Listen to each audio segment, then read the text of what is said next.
BJP ಹಾಗೂ ಕಾಂಗ್ರೆಸ್ ಪಕ್ಷದಿಂದ ನೀರಿನ ರಾಜಕೀಯ.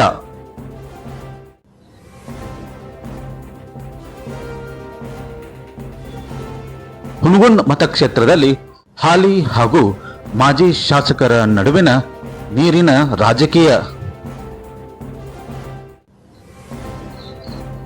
ಇತ್ತೀಚೆಗೆ ನೀರಿನ ಸಮಸ್ಯೆಯಿಂದಾಗಿ ಇಲ್ಕಲ್ ನಗರಸಭೆ ಎದುರು ಪ್ರತಿಭಟನೆ ನಡೆಸಲಾಗಿತ್ತು.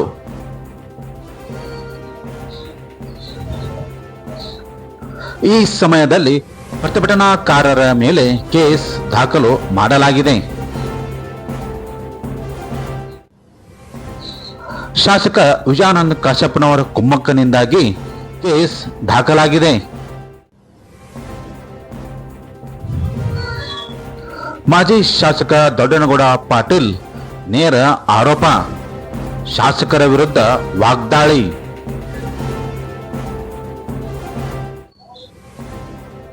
ಈ ಬಗ್ಗೆ ಡಿಸಿ ಹಾಗೂ ಎಸ್ಪಿಗೆ ಮನವಿ ಸಲ್ಲಿಸಿ ಸೂಕ್ತ ಕ್ರಮಕ್ಕೆ ಮಾಜಿ ಶಾಸಕರ ಆಗ್ರಹ.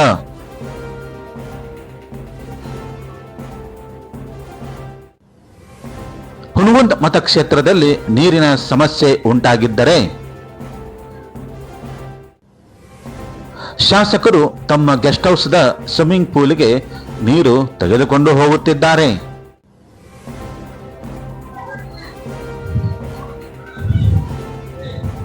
ಇಲ್ಲಿನ ಜನಗಳಿಗೆ ತೊಂದರೆ ಉಂಟಾಗಿದ್ದರೆ ಗೆಸ್ಟ್ ಹೌಸ್ನಲ್ಲಿ ಶಾಸಕರು ಐಷಾರಾಮಿ.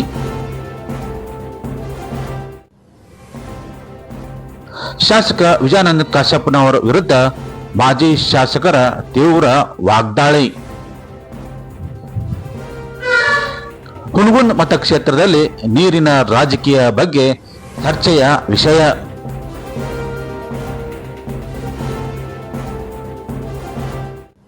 ಸೂಕ್ತ ಕ್ರಮಕ್ಕಾಗಿ ಡಿಸಿ ಹಾಗೂ ಎಸ್ಪಿ ಕಚೇರಿಗೆ ತೆರಳಿ ಮನವಿ ಸಲ್ಲಿಸಿದ ಮಾಜಿ ಶಾಸಕರು.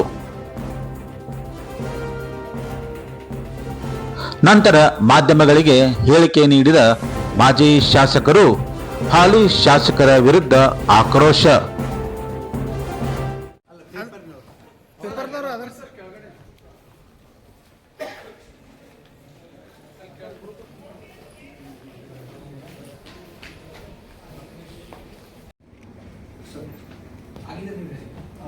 Okay sir, done sir.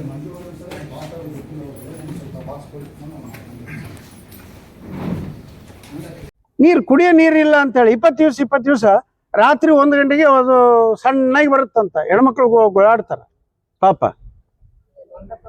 ಆಮೇಲೆ 2 ಇಂಚಿನ ಪೈಪ್ ಲೈನ್ ಹಾಕೊಂಡು 2 ಇಂಚಿನ ಅದು ಗ್ರಾಮ ಪಂಚಾಯತ್ ವ್ಯಾಪ್ತಿಯಲ್ಲಿ ಇರ್ತಕ್ಕಂಥದ್ದು, ನಗರಸಭೆ ವ್ಯಾಪ್ತಿದಲ್ಲದು. ಅಲ್ಲಿಗೆ ಹೆಂಗೆ ತಗೊಂಡು ಹೋದ್ರು? ಅಧಿಕಾರದ ದುರುಪಯೋಗ. ಮತ್ತು ಈ ಕಮಿಷನರ್ ಏನಿತ್ತಂದ್ರೆ ಅವರ ಒಂದು ಕೈಗೊಂಬೆಯಾಗಿ ಕೆಲಸ ಮಾಡ್ತಾ ಇದ್ದಾರೆ. ನಾವು ಆಕ್ಷನ್ ತಗೊಳ್ರಿ ಅಂತೇಳಿ ಮಾನ್ಯ ಡಿಸಿ ಅವರಿಗೆ ಮನವಿ ಕೊಟ್ಟು ಬಂದಿದ್ದೀವಿ. ಯಾಕಂದ್ರೆ ಹಿಂದಿನ ಮುಖ್ಯಮಂತ್ರಿ ಸನ್ಮಾನ್ಯ ಸಿದ್ದರಾಮಯ್ಯನವರು ಬೇಸಿಗೆ ಪ್ರಾರಂಭ ಆದ ತಕ್ಷಣ ಒಂದು ಸಭೆ ಮಾಡಿದ್ರು, ಡಿಸಿ ಅವ್ರದ್ದು ಸಿ ಅವ್ರದ್ದು. ಅವಾಗ ಒಂದು ಡೈರೆಕ್ಷನ್ ಕೊಟ್ಟರು. ಅವರು ಏನಂತ ಕೊಟ್ಟಿದ್ರು, ಎಲ್ಲೇ ಆಗಲಿ ನಿಮ್ಮ ವ್ಯಾಪ್ತಿಯಲ್ಲಿ ಗ್ರಾಮ ಪಂಚಾಯತ್ ವ್ಯಾಪ್ತಿ ಇರ್ಬೋದು, ತಾಲೂಕು ಪಂಚಾಯತ್ ಇರ್ಬೋದು, ಅಥವಾ ನಗರಸಭೆ, ಪುರಸಭೆ, ಪಟ್ಟಣ ಪಂಚಾಯತ್ ಯಾವುದೇ ಇರಲಿ, ಡಿ ಸಿ ಅವರು ಮತ್ತು ಸಿ ಅವರು ನೀವು ಜವಾಬ್ದಾರಿ ಅಂತ ಹೇಳಿದರು. ಇದೇ ನಮ್ಮ ಮಾನ್ಯ ಡಿ ಸಿ ಅವರು ಕೂಡ ಇಲ್ಲೇ ಬಾಗಲಕೋಟೆಯಲ್ಲೇನೋ ಒಂದು ಸುದ್ದಿಗೋಷ್ಠಿ ಮತ್ತು ಅಧಿಕಾರಿಗಳ ಸಭೆ ಮಾಡಿ ಸುದ್ದಿಗೋಷ್ಠಿ ಮಾಡಿ ಏನು ಹೇಳಿದರು, ಯಾರು ನಿಮ್ಮ ವ್ಯಾಪ್ತಿಯಲ್ಲಿ ಅಂದರೆ ಕಮಿಷನರ್, ಚೀಫ್ ಆಫೀಸರ್ ಪಟ್ಟಣ ಪಂಚಾಯತಿಯಲ್ಲಿ, ನಗರಸಭೆ ಕಮಿಷನರ್, ಪುರಸಭೆ ಕಮಿಷನರ್ ಯಾರಿದ್ದೀರಿ ಅವರೆಲ್ಲರಿಗೂ ನಿಮ್ಮ ಜವಾಬ್ದಾರಿ ಅಂಥೇಳಿ ಇವರೇ ಮಾನ್ಯ ಡಿ ಸಿ ಸಂಗಪ್ಪನವರು ಡೈರೆಕ್ಷನ್ ಕೊಟ್ಟಿದ್ರು. ಡೈರೆಕ್ಷನ್ ಕೊಟ್ಟ ಮೇಲೆ ಮತ್ತೆ ಇವರು ಒಂದು ಆ್ಯಕ್ಷನ್ ತೊಗೋಬೇಕಲ್ಲ. ಈಗ ನಿಮ್ಗೆ ಏನು ಹೇಳಿದ್ರು? ಕಾಲಾವಧಿ ಕೇಳಿದ್ದಾರೆ, 1 ವಾರ ಕಾಲಾವಧಿ ಕೇಳಿದ್ದಾರೆ. ಅಂದ್ರೆ ನೀರು ನಾಳೆಗೆ ಕೊಡ್ತು ಅಂತ ಹೇಳ್ಯಾರ. ಕೇಸ್ ಹಾಕಿದ್ದು ಹೇಳಿದೀವಿ. ಕೇಸ್ ಹಾಕಿದ್ದು ನಾನು ಡಿ ಸಿ ಸಾಹೇಬರು ಎಸ್ ಪಿ ಅವ್ರಿಗೆ ಮಾತಾಡ್ತಂತ ಹೇಳಿದ್ದಾರೆ. ಹೌದೌದು, ನಮ್ದು ಸಾರ್ವಜನಿಕರ ಮೇಲೆ ನೀರು ಕೇಳಿದ್ರೆ ಕೇಸ್ ಹಾಕೋದು ಎಂಥ ನ್ಯಾಯ ರೀ ಇದು? ಏನಂದ್ರಿ? 1 ವಾರ ಗಡುವು ಕೊಟ್ಟು ಬಂದಿದ್ದೀವಿ. 1 ವಾರ ಅವ್ರು ಹೇಳಿದ್ದಾರೆ. ಮತ್ತು 1 ವಾರದಾಗ ಸರಿ ಹೊತ್ತು ಸರಿ ಅಥವಾ ಅದರದ್ದು FIR ಬಗ್ಗೆ ಏನಾದರೂ ಒಂದು ನಿರ್ಣಯ ತಗೊಂಡ್ರು ಸರಿ. ಇಲ್ಲದಿದ್ರೆ ನಮ್ಮ ಮುಂದಿನ ಹೋರಾಟ ಇದೆ. ವಿಶೇಷವಾಗಿ ಇಳಕಲ್ ನಗರದಲ್ಲಿ 24/7 ವಾಟರ್ ಸಪ್ಲೈ ಸ್ಕೀಮನ್ನು 2012ರಲ್ಲಿ ಪ್ರಾರಂಭ ಮಾಡಿದ್ದು. 24/7 ಅಂದರೆ 24 ತಾಸೂ ಬರಬೇಕು, ವಾರದ 7 ದಿವಸನೂ ಬರಬೇಕು ಅಂಥ ಸ್ಕೀಮ್ ಅದು. ಮತ್ತು ಚೆನ್ನಾಗಿ ನಡೆದಿತ್ತು. ಮತ್ತು ಸಾರ್ವಜನಿಕರು ಕೂಡ ಒಳ್ಳೆಯ ಸ್ಪಂದನೆ ಮಾಡಿ ಅದನ್ನು ಏನು ಬಿಲ್ ಬರ್ತಿತ್ತು ಅದನ್ನು ಕಟ್ತಿದ್ರು, ತೊಂದರೆ ಇರಲಿಲ್ಲ. ಈ ಕಳೆದ 2 ವರ್ಷದಿಂದ ಈಗ ನೀರೇ ಬರ್ತಾ ಇಲ್ಲ. 20 ದಿವಸ ಆದರೂ ನೀರು ಬರಲ್ಲ. ಪ್ರತಿ ದಿವಸ ಒಂದಿಲ್ಲ ಒಂದು ವಾರ್ಡ್ನವರು ಅಲ್ಲಿ ಸ್ಟ್ರೈಕು ಪ್ರತಿಭಟನೆ ಮಾಡೋದನ್ನು ಜನ ಖಾಲಿ ಕೂಡ ತಗೊಂಡು ಮುನ್ಸಿಪಾಲ್ಟಿಗೆ ಬರ್ತಾರೆ. ಎಲ್ಲರೂ ಸಾರ್ವಜನಿಕರು ಯಾರಿಗೆ ನೀರಿನ ತೊಂದರೆ ಆಗೈತೆ ಆಯಾ ವಾರ್ಡ್ನವರು ಪ್ರತಿನಿತ್ಯ ಈಗ ಒಂದು ಕಂಟಿನ್ಯೂ ನಡೆದ ಬಿಟ್ಟೈತಿ. ಈಗ ಅದು ಎಲ್ಲಿ ಇಳಕಲ್ ನಗರದಾಗ ಕೇಳಲಿಕ್ಕೆ ಹೋದಾಗ ಮೊನ್ನೆ 9ನೇ ತಾರೀಕು ಹೋದಾಗ 9 ಜನ ಹಾಗೂ ಇತರರು ಅಂಥೇಳಿ ಅವ್ರ ಮೇಲೆ FIR ಮಾಡ್ಯಾರ. ನೀರು ಕೇಳಲಿಕ್ಕೆ ಹೋದವ್ರಿಗೆ. ಮತ್ತು ನೀರು ಯಾರನ್ನ ಕೇಳ್ಬೇಕು? ಅವರು ಕಮಿಷನರ್ನ ಕೇಳಾರ್ದು ಇನ್ನು ಬೇರೆದವ್ರು ಯಾರನ್ನ ಕೇಳಬೇಕು? ಸಾರ್ವಜನಿಕರು. ಮತ್ತು ಅವರೇ ಅಲ್ಲ ಅಧಿಕಾರಿಗಳನ್ನ ಕೇಳಾರ್ದು ಮತ್ತು ಯಾರು ದಾರಿ ಹಿಡಿದು ಅವ್ರನ್ನ ಕೇಳಿದು ಕೊಡ್ತಾರೆ. ಕಮಿಷನರ್ ಇರಲಿಲ್ಲ, ಅವ್ರು ಹೋದಾಗ ಕಮಿಷನರ್ ಇಲ್ಲ ಅಂಥೇಳಿ ಮತ್ತು 3 ತಾಸು ವೇಟ್ ಮಾಡ್ಯಾರ.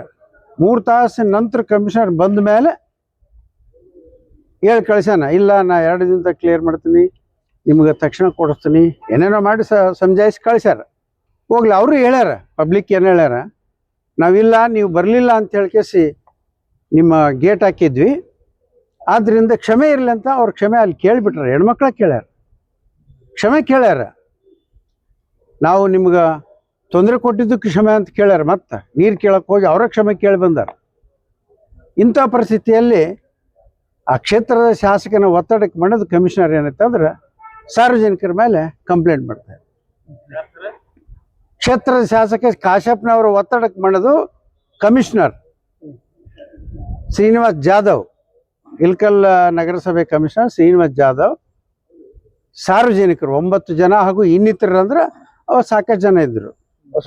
ಅರೆಸ್ಟ್ ಮಾಡ್ಬೇಕು ಅನ್ನೋದು ಉದ್ದೇಶ ಇತ್ತಂದ್ರೆ ಮಾಡಿದ್ರೆ ಮಾಡ್ಬೋದು. ಮತ್ತೆ FIR ಮಾಡಿರ ಅಂದಮೇಲೆ ಅವ್ರನ್ನ ಕೋರ್ಟಿಗೆ ತಿರ್ಗಿಸ್ಬೇಕು, ಅರೆಸ್ಟ್ ಮಾಡಿಸ್ಬೇಕು ಅಂತ ಇರ್ಬೋದು.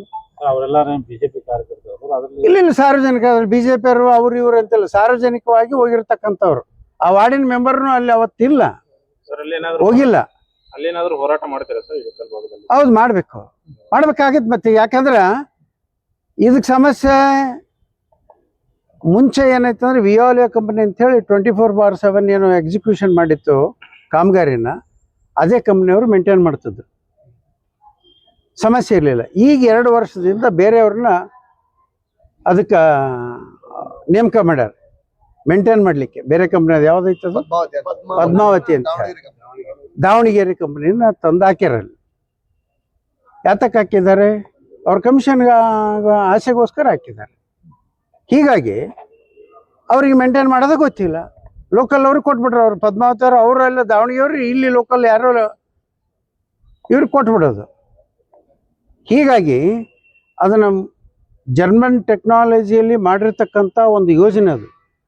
ಯಾವ ರೀತಿ ಇತ್ತು ಅಂದರೆ 24/7 ಡೌನ್ ಸೈಡ್ ಇರ್ತಕ್ಕಂಥ ಪ್ರೆಷರು ಅಪ್ಪರ್ ಸೈಡು ಕೂಡ ಅದೇ ಪ್ರೆಷರ್ ಇರಬೇಕು, ಆ ರೀತಿ ಮೇಂಟೈನ್ ಆಗಿರ್ತಕ್ಕಂಥ ಸ್ಕೀಮ್ ಅದು. ಅಂಥದನ್ನು ಈಗ ಇವ್ರು ಯಾರಿಗೆ ಕೊಟ್ಟು ಈಗ ಅದನ್ನು ಸಂಪೂರ್ಣ ಹಾಳು ಮಾಡ್ಯಾರ. ಒಂದು. ಎರಡನೇದ್ದು, ಇದನ್ನು 30 ವರ್ಷದ ಮುಂದಿನ ಯೋಜನೆಯನ್ನು ಇಟ್ಕೊಂಡು, ಅಂದರೆ ಇನ್ನು 30 ವರ್ಷಕ್ಕೆ ಈ ಎಲ್ಲ 3 ನಗರಗಳು ಹುನಗುಂದ, ಇಳಕಲ್, ಕುಷ್ಟಗಿ 3 ನಗರಗಳ ಜನಸಂಖ್ಯೆ ಎಷ್ಟು ಹೆಚ್ಚಾಗುತ್ತಾ ಅದನ್ನು ಲೆಕ್ಕಾಚಾರ ಹಾಕಿ, ಅದಕ್ಕೊಂದು ಗೈಡ್ಲೈನ್ಸ್ ಇರುತ್ತೆ, ಅದ್ರ ಪ್ರಕಾರ ಲೆಕ್ಕಾಚಾರ ಹಾಕಿ ಪೈಪ್ಲೈನು, ಮೋಟ್ರು, ಪಂಪು ಎಲ್ಲವೂ ಅಳವಡಿಸಿರ್ತಕ್ಕಂಥದ್ದು. ಅದೇನಾಗಿದೆ, ಈಗ 10 ವರ್ಷ ಆದಮೇಲೆ ಪಂಪು ಮೋಟ್ರ್ ಹಾಳಾಗಿರ್ತಾವ, ಕೆಪಾಸಿಟಿ ಕಮ್ಮಿ ಆಗಿರ್ತದೆ. ಮತ್ತು ಪಂಪು ಅಂತೂ ಮೇಲಿಂದ ಮೇಲೆ ರಿಪೇರಿ ಬರೋದು, ಮೋಟ್ರ್ ರಿಪೇರಿ ಬರೋದು, ಸ್ಟಾರ್ಟ್ ರಿಪೇರಿ ಬರ್ತಕ್ಕಂಥದ್ದು, ಇಂಥ ಸಮಸ್ಯೆ ಅಲ್ಲಿರ್ತದೆ. ಅದನ್ನು ಹೆಚ್ಚಿನ ಕೆಪಾಸಿಟಿ ಮಾಡಿ, ಎನ್ಹ್ಯಾನ್ಸ್ ಮಾಡಿ, ಎಷ್ಟು MLD ನೀರು ಇವತ್ತು ನಮ್ಗೆ ಈ 3 ನಗರಗಳಿಗೆ ಬೇಕು ಅಂತೇಳಿ ಲೆಕ್ಕಾಚಾರ ಹಾಕಿರ್ತದಲ್ಲ, 10 ವರ್ಷದ ನಂತರ ಎಷ್ಟು ಬೇಕಂತೇಳಿ ಅಷ್ಟು ಕೆಪಾಸಿಟಿಯ ಪಂಪು ಮೋಟ್ರನ್ನ ಅವತ್ತು ಹೊಸವನ್ನ ಹಾಕಬೇಕು. ಇನ್ನೂ ಹಾಕಕ್ಕೆ ತಯಾರಿಲ್ಲ, ಮಾಡಲಿಕ್ಕೂ ತಯಾರಿಲ್ಲ. ಇದು ಅಲ್ಲದೇ ಈಗ ಇರ್ತಕ್ಕಂಥ ಕಾಶ್ಯಪ್ನವರು ತಮ್ಮ ರಿಸಾರ್ಟ್ಗೆ ಗ್ರಾಮೀಣ ಪ್ರದೇಶದಲ್ಲಿರ್ತಕ್ಕಂಥ ಗ್ರಾಮ ಪಂಚಾಯತಿ ವ್ಯಾಪ್ತಿಯಲ್ಲಿರ್ತಕ್ಕಂಥ ರಿಸಾರ್ಟ್ಗೆ ಇದೇ ಸ್ಕೀಮ್ನಿಂದ 2 ಇಂಚಿನ ಪೈಪ್ಲೈನ್ ತೊಗೊಂಡು ಅವ್ರು ಸ್ವಿಮ್ಮಿಂಗ್ ಪೂಲಿಗೆ ನೀರು ತೊಗೊಂಡೋಗ್ಯಾರ. ಮತ್ತು ಜನರಿಗೆ ಎಲ್ಲಿ ಸಿಗ್ತಾವ? ಶಾಸಕರು ತನ್ನ ಸ್ವಿಮ್ಮಿಂಗ್ ಪೂಲಿಗೆ, ಮೀನಿನ ಪಾಂಡಿಗೆ ಏನೇನೋ ಮಾಡೇನ, ಬಂದು ನೋಡ್ರಿ ಅಂತ ಹೇಳ್ಯಾನ. ನೋಡಿಲ್ಲ ನಾನ್ಯಾಕೆ ಹೋಗ್ಲಿ? ಬಂದ್ ನೋಡ್ರಿ ಅಂದ್ರೆ ಬಂದು ನೋಡ್ರಿ ಅಂದ್ರೆ ನಾನ್ಯಾಕೆ ಹೋಗ್ಲಿ? ಅಲ್ಲೇನು ಕೆಲಸ ಅಂದು ಅಲ್ಲ, ಸಾರ್ವಜನಿಕರಿಗೆ ಹೇಳಿದಾನ. ಬೇಕಾದ್ರೆ ನಿಮಗೆ ಪತ್ರ ಈ ಇರ್ಕೆಲದಲ್ಲಿ